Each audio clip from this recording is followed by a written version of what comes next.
Bago pa lang namin ginawa yung kanta yun, nararamdaman ko na. Yung habang nag-shoot kami, bumulong ako kay Floji nun eh. Gagawin lakas nitong ginagawa natin, no? Sabi niya, lakas talaga. Nung una mo narinig yung verse niya, bago pa lumabas yung song, anong masabi mo? Nung una ko narinig yung verse niya, naastigan ako. Pero para sa akin, tangina, hintayin mo marinig mo yung akin. Saan? Oo. Alam mo, pero maraming taong hindi agree dun eh. Oh. O tol, maraming taong hindi agree dun. Para sa Sino na kanila. unang verse pumasok? Siya, si Floji. Okay. Bago ka nagsulat. Yata, hindi ko maalala kung sino Okay. na una talaga. Okay. Pero sa kanta siya yung una, di ba? So maraming hindi agree dun.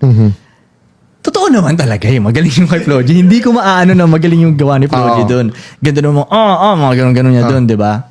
Tapos yung sa akin, ang inaano kasi ng mga tao, yung kay Floji, Oh, ganun nila kino-compare eh. Parang Oo. apples to apples. Tapos bilang sa akin, naging Twinkle Twinkle Little Star.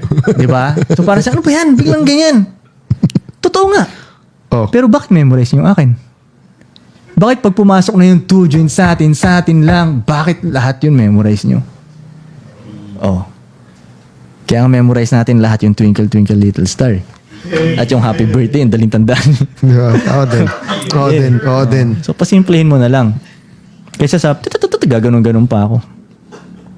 Pero magaling yung kay Floji. Oh, gets. Oh, gets. Catchy lang talaga yung two joints sa atin lang. Tapos yung bandang huli pa, tatlong wife, what a life. Oh, catchy siya. Ganun Yes. siya. Tanong ko ngayon, ano yung pinaka-meaning nung sa atin lang? Bakit ganun mo sinasabi yun? Ba't hindi siya para sa lahat? Hindi para sa lahat. Eh kasi yung mga square hindi lang maintindihan eh.